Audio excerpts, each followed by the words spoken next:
Great. Welcome, everyone, to the Health Equity Translational Social Science Seminar.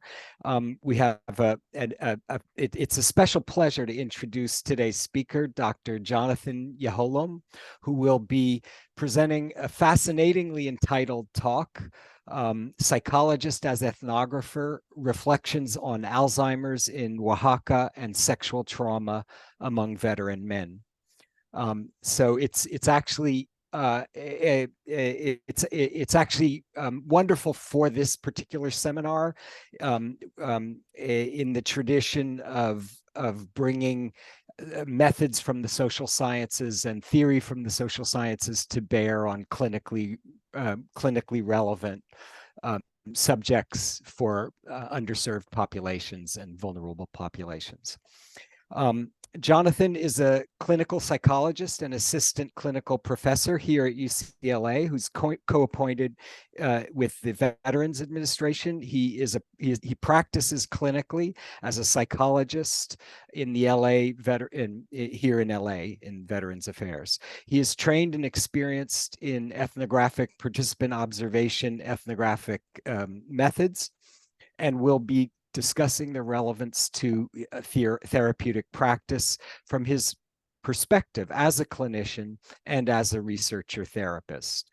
And interestingly, he's linking his work on caregiving for Alzheimer's in Oaxaca, Mexico, where he's conducted fieldwork and research, with his work here with veterans with histories of sexual trauma. So thank you very much. The floor is entirely yours, Jonathan.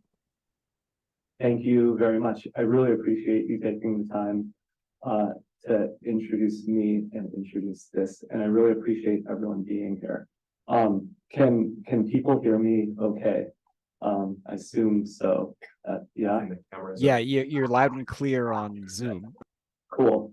Well, here we go. So I want to give an introduction to myself, and I also want to thank everyone for being here. So briefly, we've told everyone a little bit about me. So I'm a clinical psychologist. I work at the VA across the street over here. And I'm also appointed here in the medical school.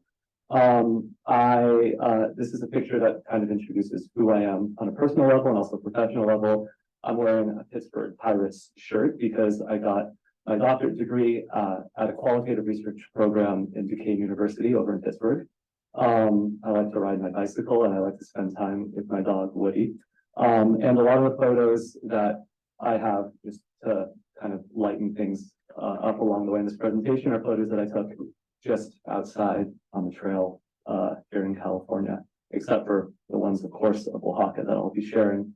I should say that there's no conflicts of interest, and that the content of the presentation isn't a reflection on the positions or opinions of the VA or my alma mater, Duquesne University, UCLA, or anyone else other than me. In many ways, what I have to say is very much an expression of me and what I've been through. And it's of the specific person that I am and who I brought to doing research. That includes the specific privileges and histories and vantage points that led me to accessing and being welcome among different populations. And that includes my authority, if there is authority, as a clinical psychologist.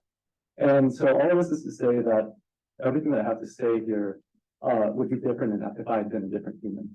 So it's very much positioned in the story that I have to share of what I've gone through. So in my presentation today, what I'm going to do is I want to talk a bit about this qualitative research method called ethnography.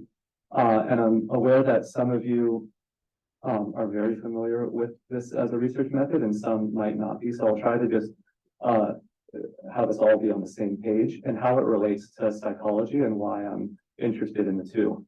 And then I'll illustrate through reviewing two different case studies. One on my research on dementia and Alzheimer's in Oaxaca, and the other on more recent research and clinical work that I'm involved in at the VA among men with histories of sexual trauma. And then I'll conclude with some thoughts about what it means and limitations of intersecting these two disciplines that come from very different academic worlds, and how to make sense of it, and things that I'm still kind of struggling with. And hopefully there'll be time for us to discuss. I'd really love to hear from people. I also am not looking at the chat, so I'll rely on, I suppose, Ethel, if you can tell me if someone has a question about a particular slide. I'd be happy to answer it in a moment as well. All right, so I'll start by just introducing a little bit about ethnography. So let's just unpack the word itself. The word derives from two Greek words, ethnos, meaning people, a nation, a class, caste, or tribe, just basically a group of people, and graphia, meaning to write. So it's writing about groups of people. Today, and contemporary use of the word ethnography basically refers to a researcher's immersion into the everyday experience of people, however people are understood, based off of a particular social organization, based off of disability, based off of ethnicity, any sort of experience that brings people together could be a group of people that an ethnographer would study. And an ethnographer is just immersed trying to basically understand what it's like to be an insider in that particular social world. So it's a form of qualitative research. Qualitative research aims to attend to a bit more nuance about what a person is experiencing by listening to people's own words and own subjectivities.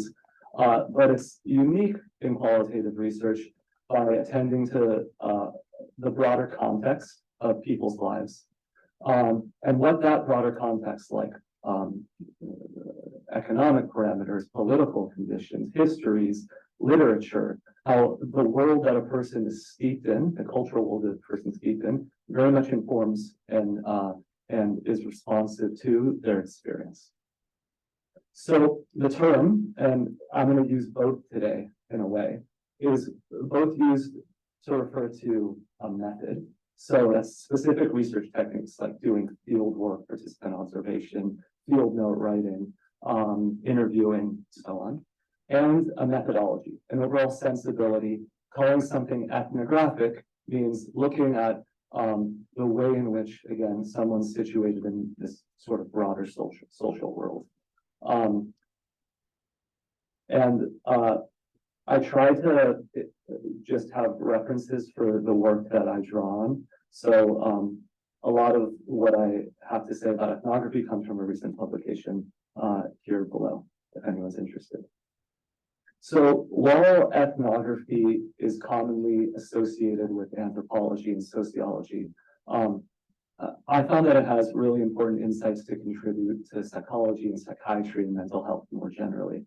And that's because psychological life is just simply intertwined and meshed, very much in responsive to our surrounding social worlds.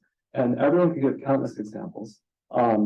Perception, the very things that we see, is shaped by social conditions. And that's something that Luria and Vygotsky very powerfully described way back when. That even things like the practice of psychotherapy needs to be considered in social context.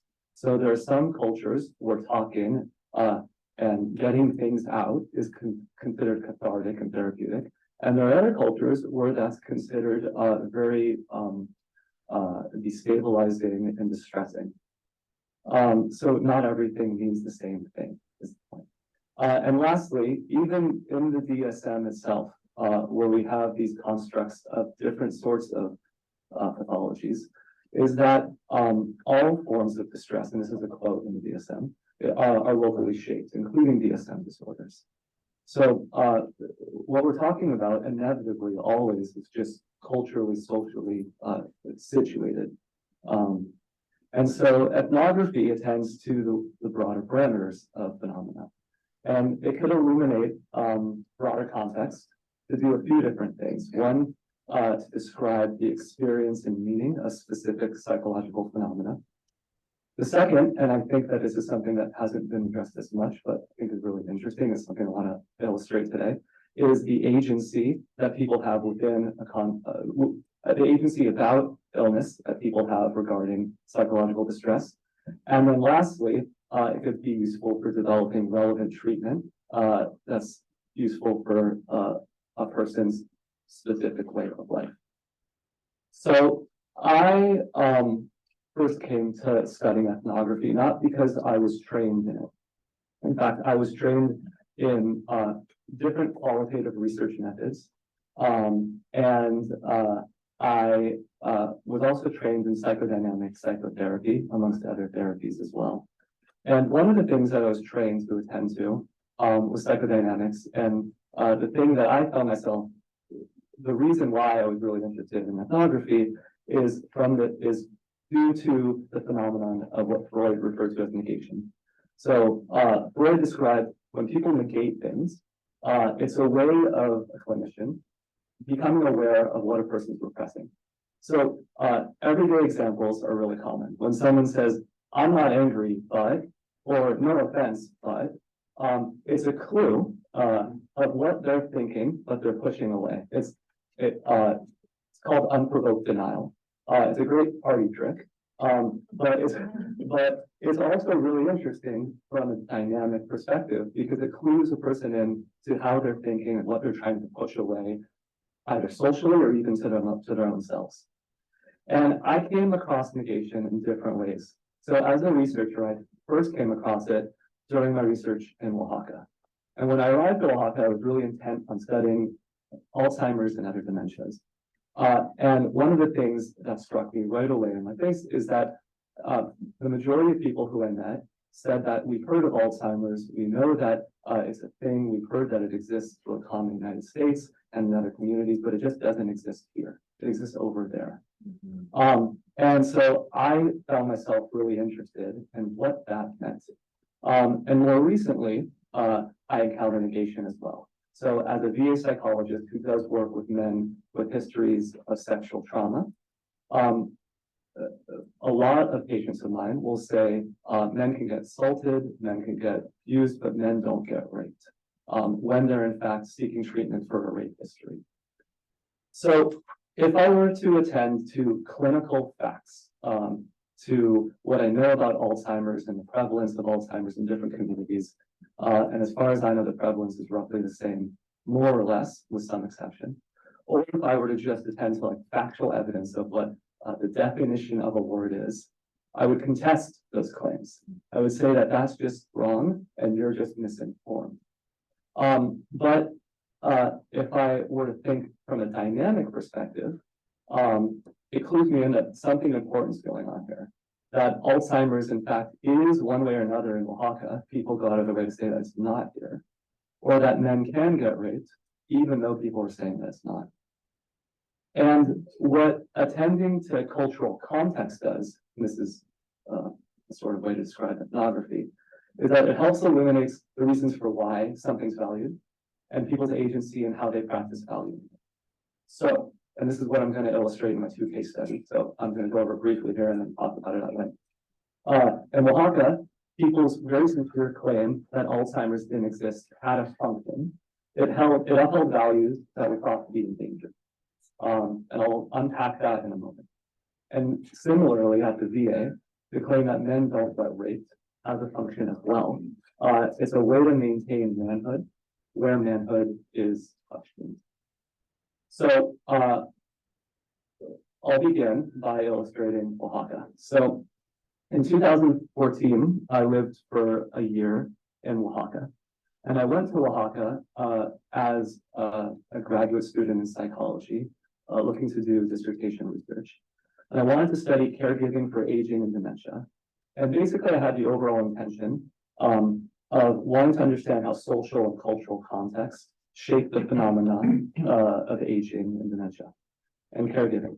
So I wanted to see this global phenomenon from a particular cultural vantage point and possibly contribute to strategies to respond to it that are a bit more culturally responsive. So to introduce Oaxaca, I think there might be no better picture than this image that I took of an intersection. And this intersection, Teotihuacan del Valle, is the community that I specifically focused, even though I went to other places in Oaxaca as well. It's a very well-known community in Oaxaca. If anyone's been to Oaxaca as a tourist, they likely have either visited or likely heard of it, because they're known for producing really incredible rugs or tapetes. And a lot of people just go there to admire that craft. This intersection, though, I think also illustrates the sort of cultural dynamics, at least how I understood them, in Oaxaca itself. Because on the one hand, there's Teotitlán del Valle, which understands itself and very much has this a cultural identity of maintaining local customs, people speaking a specific community-specific dialect of Zapotec that distinguishes themselves from other communities, even just a few miles down the road. Different specific community laws, different clothing, and so on. And then there's pointing to Oaxaca City, which in Oaxaca is commonly understood as representing more global connected capitalism, a life that is premised on social independence, the pursuit of capital, and overall a sort of jettisoning of local values. So people said things like about this tension before people started to really work in Oaxaca and work in Mexico City and work in the United States elsewhere. People said before the corn grew easily and you could always count on having a roof over your head. And now that's just not enough. People are always worried about making enough money to survive. So there's this sort of symbolic intersection between this idealized notion of tradition and modernity, and leading to concerns about how family life and communal life is going to be maintained. So illustrating the way that people negated the presence of Alzheimer's, one of the things that really struck me in the first few weeks of arriving to Oaxaca was coming across this newspaper, Noticias. It's a pretty well-regarded newspaper in Oaxaca, and on the front page, there's this headline that 20 cases of Alzheimer's have been detected. And this was the time of Ebola virus, and there was a sort of sensationalism that I heard echoed in this headline of something's happening here, and we need to be cautious about it. And to me, it illustrated the way that Alzheimer's was very much perceived as something very rare and something very threatening that could that could infect a community like Ebola. And anthropology, because I started to turn to anthropology because it helped me better and ask and answer questions related to what I was saying, like people negating Alzheimer's. It helps answer why Alzheimer's doesn't exist for 3 reasons. And the first reason is what I call just an epistemological reason. It's Arthur Kleinman, a really illuminating medical anthropologist, refers to the category fallacy, the way in which one culture's diagnostic categories are just simply different from another culture's diagnostic categories. So meaning that the term Alzheimer's just meant something different over in Oaxaca than it did to me, who's from the US. So to illustrate this, one person said, well, when the doctors told us that forgetfulness was due to senile dementia, we were worried because we didn't know what it was. But when they explained it, we didn't take it seriously because what the doctor said was serious is Alzheimer's. And so this is drawing on a distinction. It's actually a distinction that was made in the United States, I believe in the 80s, distinguishing senile dementia from Alzheimer's disease. And now that distinction is not there, but there's a distinction in the type of severity of forgetfulness. And so locally, what Alzheimer's refers to is something very serious. The second reason for why people said that Alzheimer's, or why Alzheimer's just was said to not exist, is structural.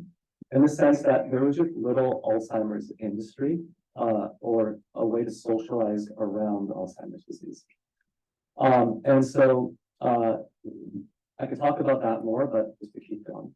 And then there's also the stigma associated to Alzheimer's disease and other forms of dementia, forgetfulness. And that's just the belief that this happens, age-related forgetfulness happens, it just doesn't happen here. So one person said, people don't have Alzheimer's because they don't need to worry about paying the rent and other forms of stress experienced over there. And so even talking about over there means was suggestive of the way that people are very much aware of the type of lifestyle that individuals were living elsewhere.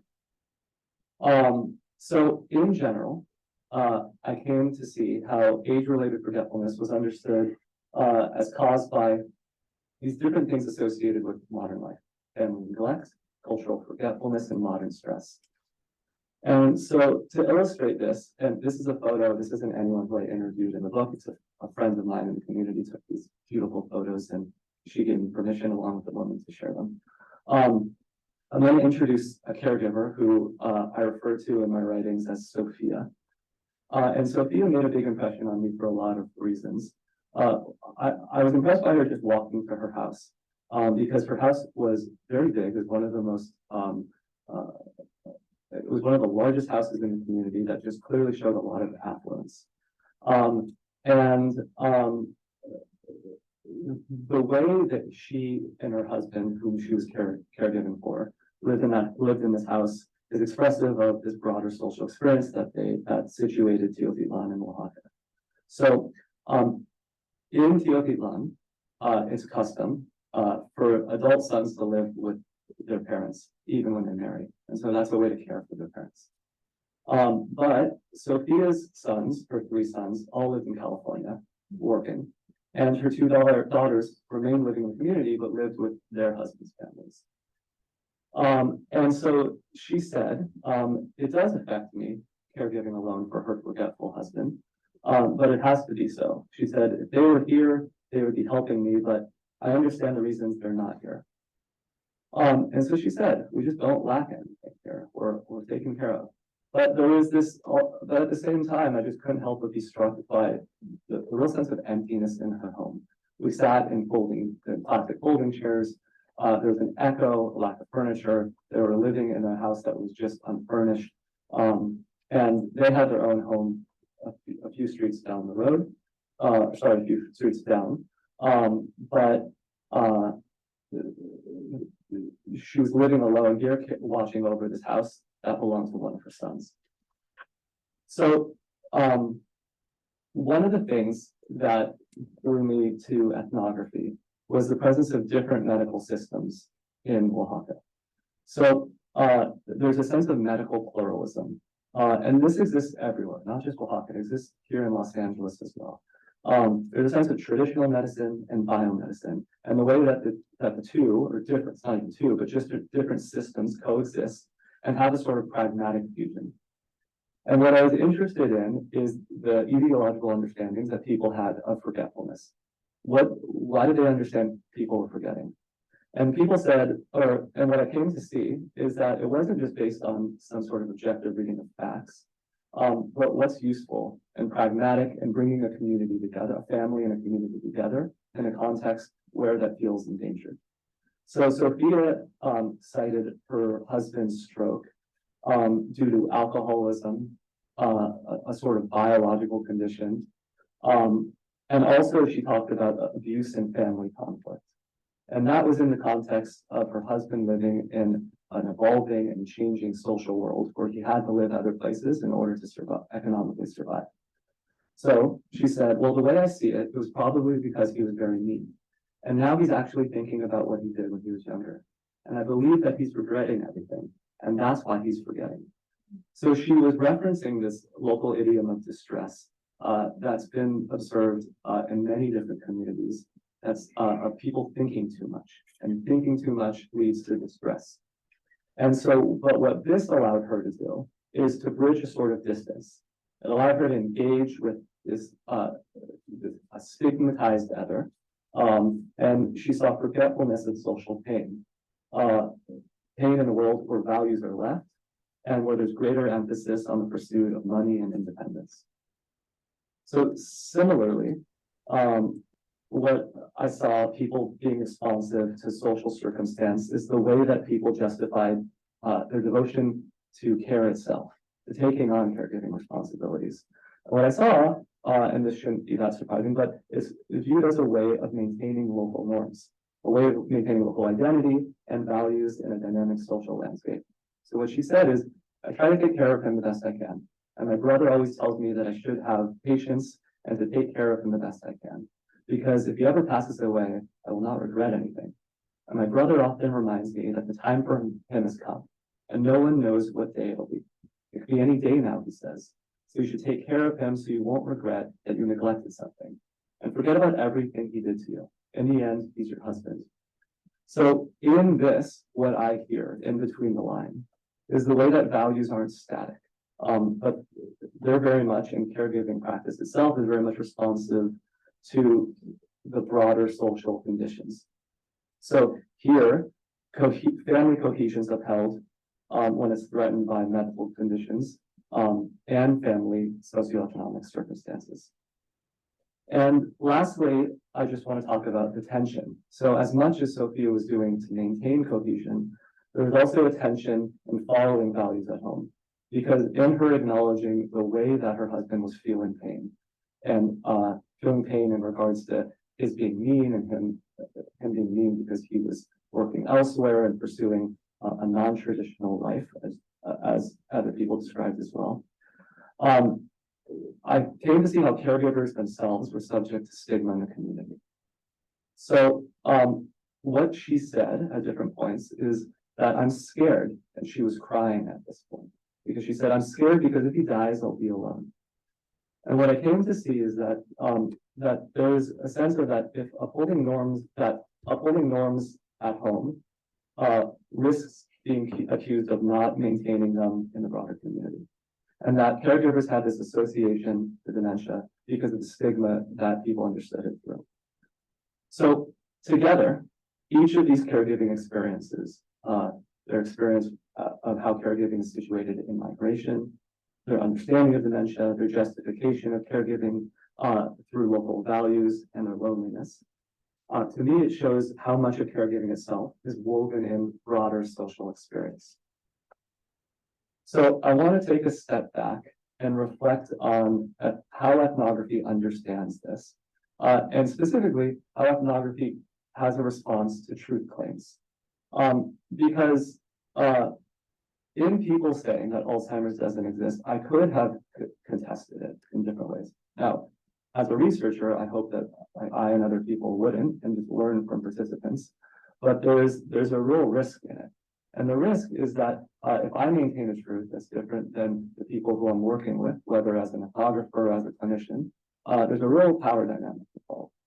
And so what I came to reflect on is the way that ethnographic truths point to a sort of cultural pragmatism. And so this is in contrast to the sense of there being an objective assessment of distress, like whether or not it's true that Alzheimer's exists. We need a perspective of illness in the context of people who experience it. And I think this isn't just about ethnography and studying something in a different cultural setting, that this is a concern for clinicians who are listening. This is a concern for cultural competence. And it's something that I recently wrote about in an article with my mentor, Alison Hamilton. So cultural pragmatism, I turn to these theorists, American pragmatists like William James and Richard Rorty and others, that looks at the way that we could challenge the assumption that truth is objective and constant and waiting to be discovered. We'll figure out the truth, we just need more information. And instead focus on how different truths are useful and situated in a given time and place. And so the things that people hold to be true, Alzheimer's doesn't exist, that it's useful in some way. So for clinicians, it's helpful to appreciate how cultural truths are valid in themselves. And it also helps highlight people's agency, the way that they're active decision makers, that they're doing something, that they're not just subject to truths, and they just need to somehow find them. And if only they knew as much as we did in the clinical sciences.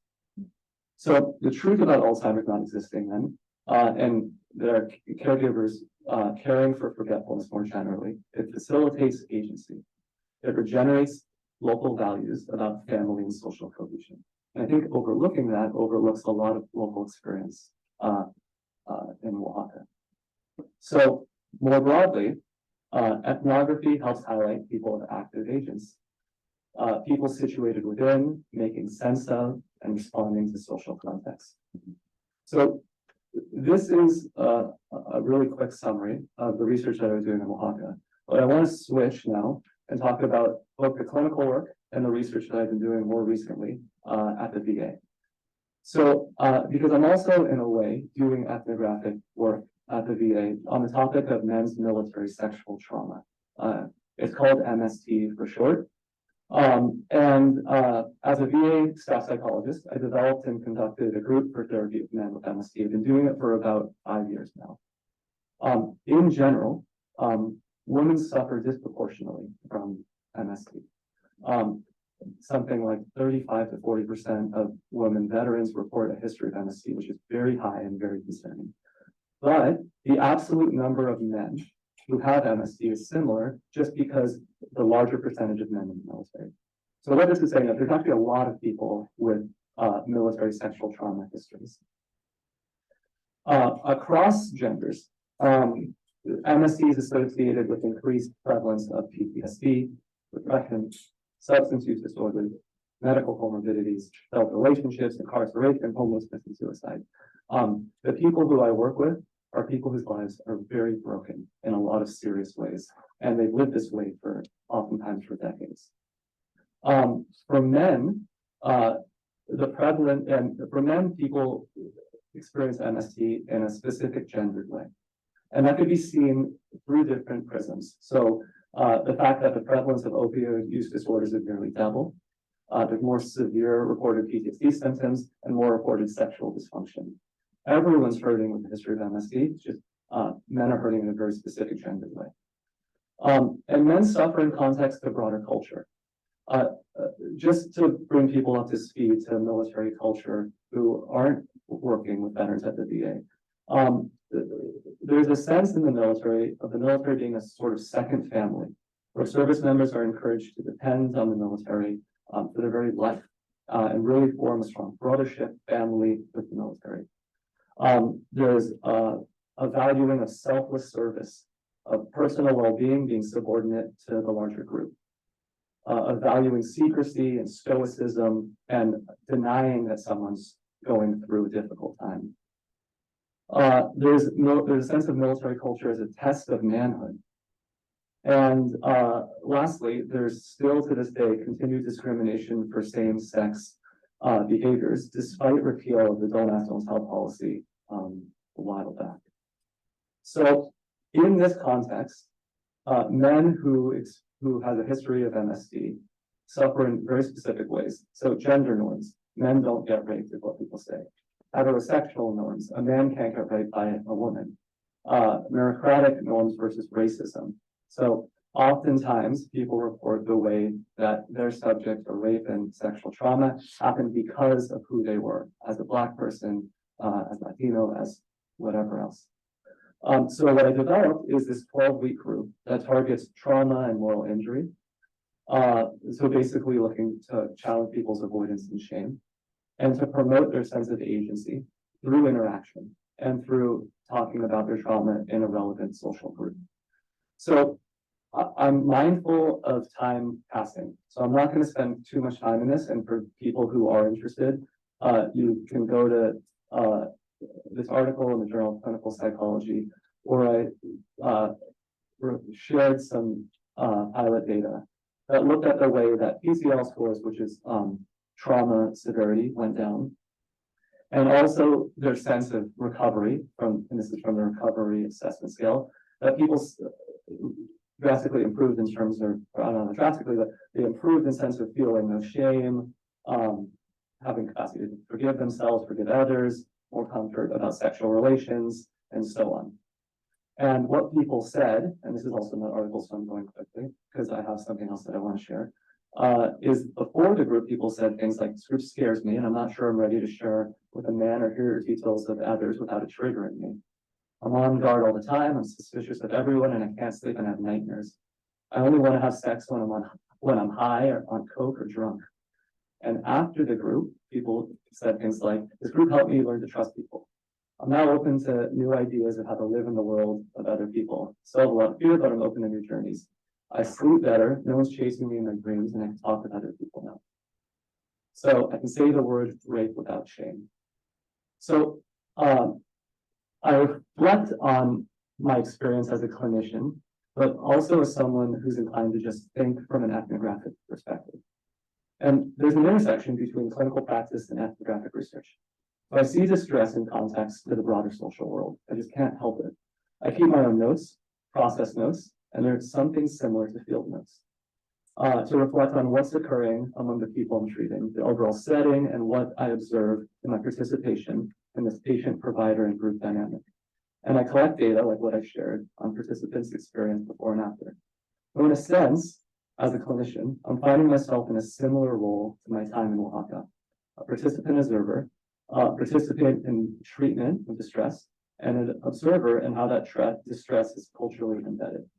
So to illustrate that, I'm going to share the case study of one veteran man whom I named Geffen. And all of these details, of course, are very much altered to protect everyone's confidentiality. And that goes before as well as Sophia. So Geffen's a Black man in his late 60s, and he was referred to my group therapy after disclosing for the first time that he'd experienced sexual trauma during his Navy service. So when I first called Geffen, he was very reserved. He didn't have much to say, and he more, I got the sense, was willing to listen but not respond. And what I did is I just shared details about the group.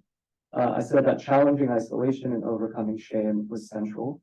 And I also reminded him that every person in the group would find it likely as difficult, but that's why it was so relevant to be in this group, and that's why he could also have some faith in being in it, willing to be in it.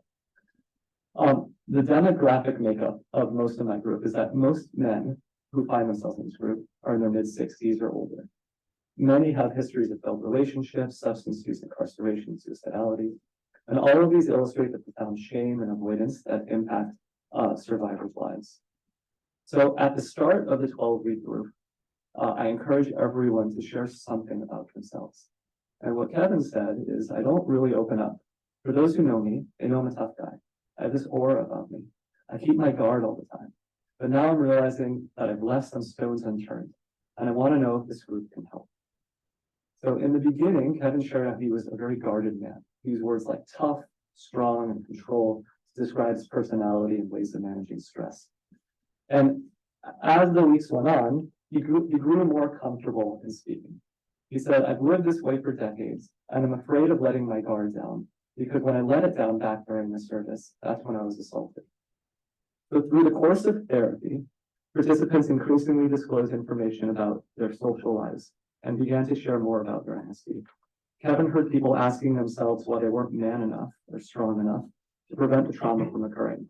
He heard one member wrestle with the fact that he was raped, but grew up in a household where homosexuality was a sin. He heard another man who identified as gay and disclosed the trauma of male-to-male rape and the secondary trauma of comrades who didn't believe he was traumatized because he was gay. And he also heard others talk about their experiences as Black men. Geffen responded to each of these disclosures by saying things like, I feel you, I hear my story and yours, or stay strong, my brother. So one of the more stark realizations I've had in running this group is that most of the participants in my cohorts have been Black or people of color. In Geffen's cohort, there was one Hispanic member, one white member, and 4 Black members. For survivors, being in a group with other men with histories of MST is powerful in itself. But equally powerful is a collective acknowledgement that the majority of the cohort is Black. Men can be victimized to MST for a variety of reasons, including hazing and initiation ceremonies. But often, in the context of these intentions, the incidents people describe in the group also involve overt intimidation and racism. Some describe being called racist names during the MST incident, and others describe being told that they would not be believed if they reported the incidents, further highlighting a sense of racial marginalization. And so then there's a reflection of my own presence as someone who's not a veteran, as someone who's perceived as white, and highlighted limitations of why thinking ethnographically can be vital to healing. So healing, it isn't just through doing the right technique. It's not about getting people to overcome what they're avoiding talking about, overcoming trauma and talking about their trauma. It's about doing something through a social experience. So restoration of agency, through telling one's story to people that actually matter. That depends on finding a way to appropriately foster interaction by attempting to understand social context. So at the end of the 12 weeks, Geffen said, everyone else has shared their story, so I think it's time that I share mine. He said he hadn't disclosed his MST to anyone other than his psychiatrist. He described what happened during a hazing ceremony while crossing the equator. A group of men singled him out and led him to an isolated room. He was called racist names and was later instructed by commanding officers that it never happened. He said he never felt more alone. There was no formal record of the medical treatment he received, and he was stationed to another ship to avoid future conflict. Later, Geffen kept silent, drank alcohol, and was dishonorably discharged. He had difficulty maintaining close friends and romantic partners. He got in trouble with legal authorities and spent decades in prison. He reflected on growing up with a hopefulness as a child and what he felt after rape and racism in the military. He said through choked-back tears, I really thought it'd be more than this. Group participants said they heard their own stories echoed in Geffen's. One said, you're a man for having the courage to share your story. Another said, I thank you, Brother Geffen, for helping me feel less alone. And Geffen said that after sharing, he was able to acknowledge that beneath his anger and avoidance of people was a profound sense of vulnerability and loss. He acknowledged feeling separate from family and wanting to reconnect. And in short, I saw he was more in touch with his sense of agency. At the group's conclusion, a member said, I feel like this is home. I've learned to talk, and in a way, I don't feel like a victim. I looked over and I saw Geffen nod in agreement, and group members vowed to keep in touch. So I want to reflect not just on my specific experience in Oaxaca and my specific experience as a clinician at the VA. I want to take a few steps back and just reflect on the way in which something like psychology or psychiatry and mental health practice more generally can be intersected with ethnography. And first, there's just some issues with it.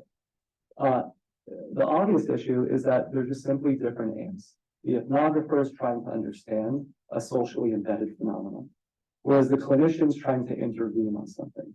And those are just different. And then there's also the fact that the data that a person gets doing this is, I don't know if it's fair to say this, but I say messy. It's position data. So as therapy is about intervening, it could be considered problematic from an ethnographic perspective if the clinician and researcher are one and the same, because any of the data is about data that's being communicated to me as a treating clinician. And then there's also the question just on ethics, which is, should clinicians ever study a person who's seeking help? But I can't help but thinking ethnographically. This is how I'm trained now.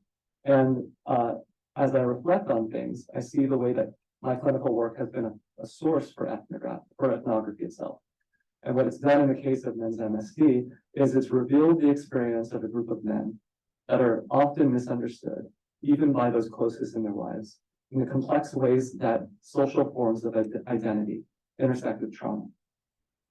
And ethnographies also influenced my own clinical practice. It's gone the other way. So it's challenged the assumption of me being an interventionist who somehow knows the truth about a person's experience, who knows, in fact, that one's been raped, and whose task it is to get them to just simply recognize it and not be like being the healing. And instead, it's promoting therapy as me being observing, collaborating, and responding along with the people that I'm treating. So there are definitely power dynamics involved. But the way that I see it is that these dynamics are more disrupted and more decentered, so that it allows greater participation and potential to foster a person's agency. So that's what I have prepared for everyone here. I really appreciate everyone who came in person to share a lunch, and I greatly appreciate everyone who took time out of their day to be here online. And I don't know if anyone has questions, but I'd be happy to answer. Yeah.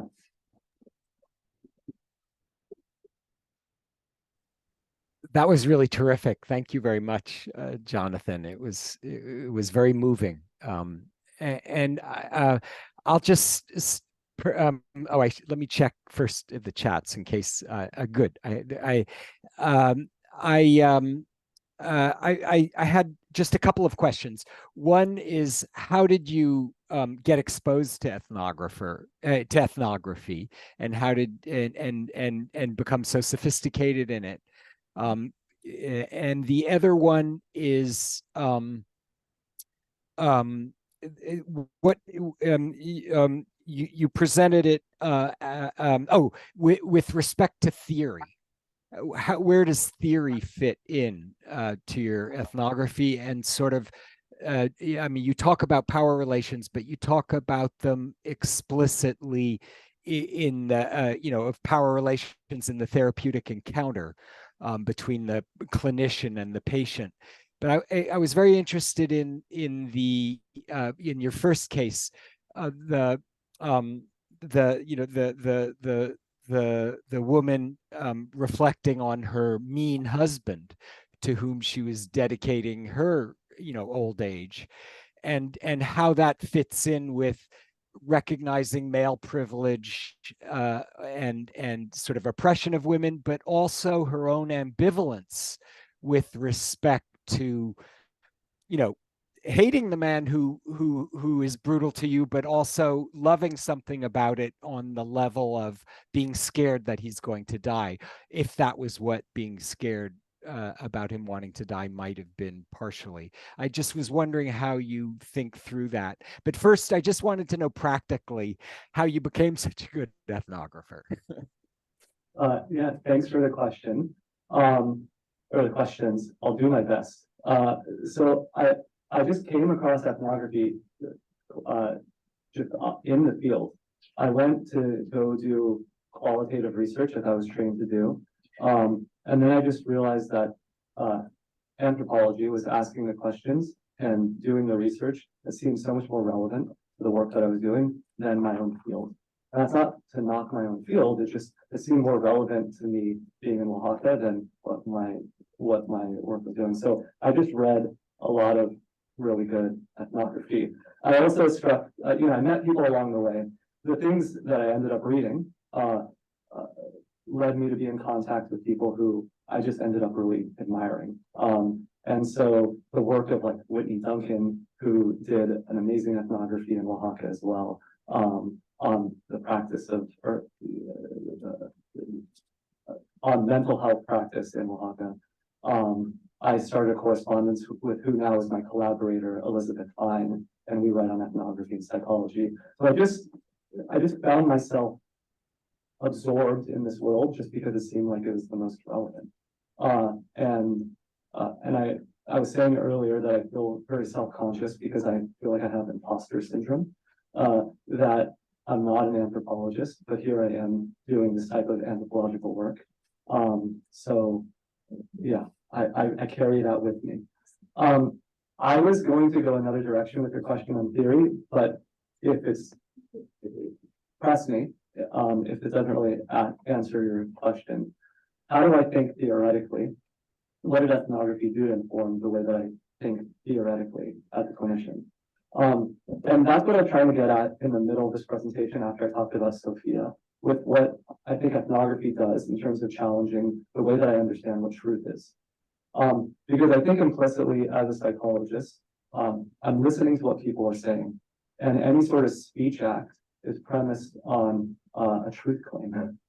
Someone says, I feel this, or someone says, I went through this. I mean, I'm not a philosopher of language, but my understanding is that that's unavoidable. And as someone who's tasked with responding, I need to be able to think in a way that I think attends to their lived experience. And so much of lived experience is contextualized by our broader social worlds. So I think that there needs to be a different sort of way that we understand truth.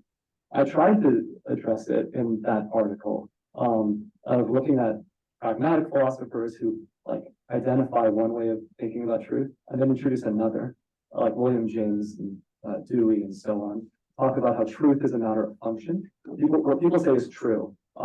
It's true that I don't know, like apples are red or whatever.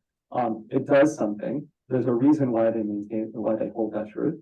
And it's not just an objective statement of the world, which if we think about it as clinicians, I think is a very provocative theory to hold. But I also think that it really helps in terms of challenging the sort of presumed authority that I might have as a clinician. And so I can translate that to Sophia, but I'm not sure if I should right now. That's great. That's terrific. Can I? Do you mind if I ask another follow-up question, not related to what you were saying, but just given your obviously powerful skills as a therapist, and your exposure to people with PTSD, people with PTSD as well as men with histories of sexual trauma. How does the PTSD experience and the kinds of therapies that are developed around that compare or articulate in comparison to the sexual trauma ones? Just I'm sort of asking that from a personal perspective of not being able to find a therapist who's been able to help me with PTSD. It's hard to find a good therapist, I think. and I don't want to knock other people or other therapies. That's an unprovoked denial right there. Yeah. But look, like a lot of therapy is about a lot of common therapy is protocol therapy, and this is what we're going to do week by week. And that could be very helpful for someone who's looking for guidance, and it could also be isolating for people who need to sketch out the way that what they experience is rather unique, and their distress is really sensitively embedded in it. I mean, so I think one thing that helped me is that I was trained to practice dynamically. And then I was trained in like cognitive behavioral types of therapy. But I had this foundation of listening to what a person was saying very closely. And that sort of orientation, in a way, led me to ethnography, to just listen from a specific cultural perspective. Yeah, there's more to say on that, but like I'm keeping it brief. There's someone here physically who has a question, and then I see someone else in the chat. So maybe I could ask the person. Ethel, can you hear me okay? Yeah, we hear you great. Okay, so in the interest of time, I apologize that I'm not there in person. Jonathan, thank you so much for your presentation. My name is Jay Lee. I am the co-lead on the Health Equity and Transitional Social Science. So really appreciate your talk today. And first, I really apologize that I can't be there in person. But I actually had to leave at 2, so I wanted to just pose this question and get your thoughts. And I really valued the way you started your presentation about, sharing your positionality, your privilege and power. And I think the work and the examples that you gave during your ethnography work with Sophia and Kevin, it was really impactful. I wanted to ask you a question about when you get into their space where your own lived experience and your culture and your background is not in alignment with that community. For example, the example you gave with Kevin, how do you acknowledge and manage and realize your own positionality, power, and your own biases as you go in as an ethnographer? And I think in Kevin's example, in those 12-week period, how do you leave space to gain trust and get to a place where Kevin was able to share? Yeah, I mean, I think that's like the crux of both the work of an ethnographer, having people to trust you to enter into their lives, and the work of a clinician. And I think there's no manual for this, and in some ways it's just tact. But I think one of the things that's just really important is to just acknowledge the obvious. I mean, so much about ethnography is acknowledging the things that are written in between the lines. And so much about therapy is acknowledging what's there in the room that isn't being spoken, what's left unspoken. And so being able to take the lead and acknowledge that, acknowledge cultural difference, acknowledge positionality, acknowledge whatever. I think, if done well, could help someone feel a bit more comfortable acknowledging other things in their life. And it really depends. Like, there's no one answer. But yeah, that's my basic orientation. Is that if I'm asking other people to be real with me, that I better be real with them too. And so that was my approach in Oaxaca and definitely at the VA. Thank you for that question. And I appreciate Yeah, great. Thank you so much. there's a question here. I'll repeat it if you want, or you can just come up here. They can hear it. Oh, good. Well, I mean, you partly responded to my question, answering to Philip. I mean, the way you described that you learned psychology, you discovered ethnography, you read some books, you liked them, and you went into the field, and everything was great.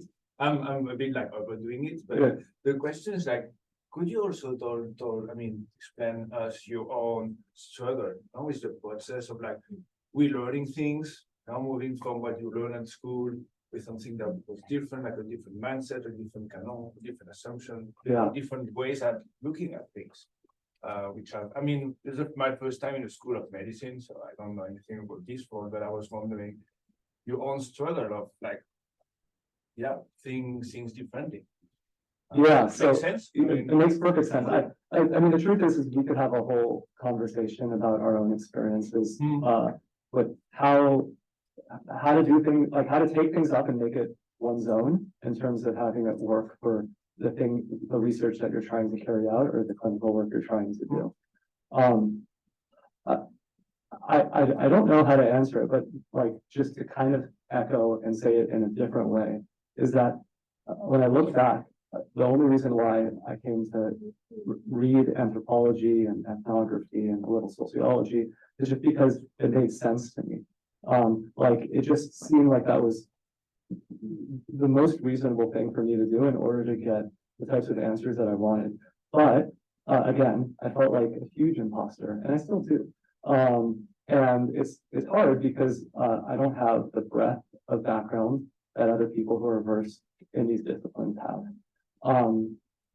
And I try to just read more and I try to socialize. And I think that forming different communities in the process of doing research helped quite a bit.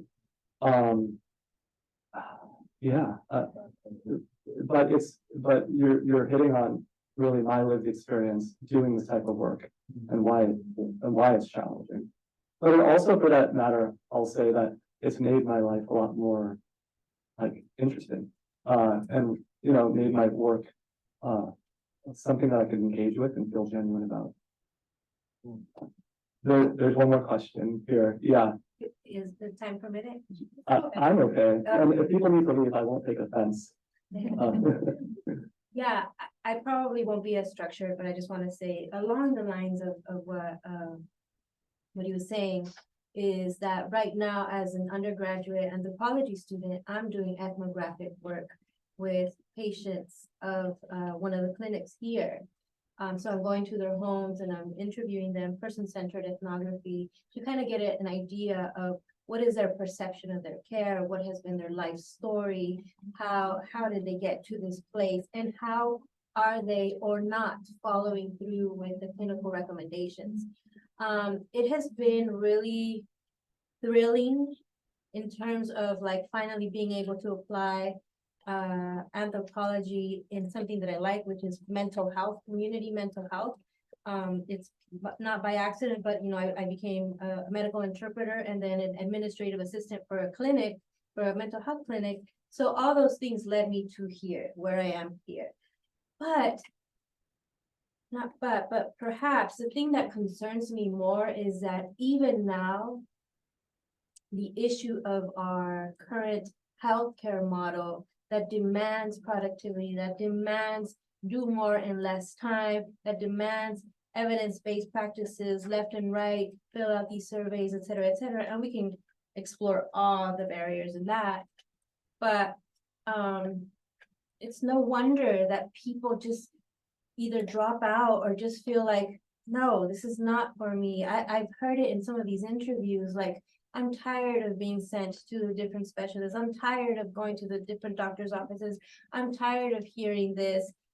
But when I sit down with them for 1, 2, 3 hours, drinking cafecito, you know, sharing a meal together, me seeing their pets and their family members walking in and out, it feels like they open up so differently. And I have to remind them, by the way, I'm not the clinician. I'm just an anthropology student. I'm just here to learn more about your life. And they seem to appreciate it. And we must contend with the fact that our healthcare, you know, model will not by any means, you know, open up to this possibility of actually sitting down with the patient. I don't know if you're familiar with Doug Holland's work on simply being there, right? Yeah. Empathy. How do we build empathy when we're having Zoom meetings? When you're asking a patient who lives in a garage Yeah. to I mean, connect? what I would, so first of all, your work sounds amazing. And the answer I have, if there's an answer, like, what do we do? Because it seems like a really tough situation. Is I think the best thing we can do is to try to change what it means to say that something constitutes evidence and to contribute to literature. So like, you know, for a while, people were saying that certain types of therapies are the gold standard. And now there's a lot more research with people saying, in fact, a lot of people are not satisfied and there's a high dropout rate. Yeah. And so it makes it more, like, I never thought that my research, which is not the type of research that you would expect of, my therapy is not the type of therapy you'd expect to find at the VA, but I'm applying for like a grant there, and I'm being seriously considered because of the work that everyone else has done, saying we need something else. And so if we don't document the voices, then the voices go unheard. Got it.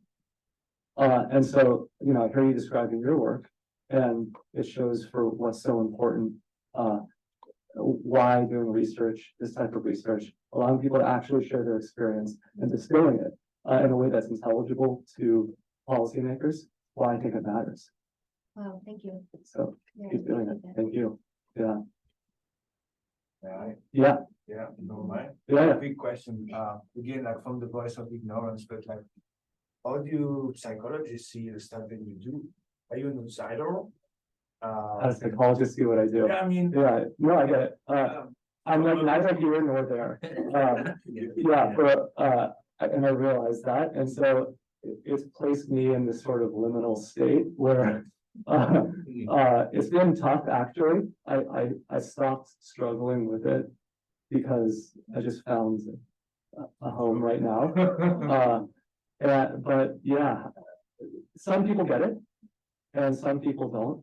But I change what I say to who I'm speaking to, which is just natural in life as well. But yeah, so how do psychologists get it? It just depends.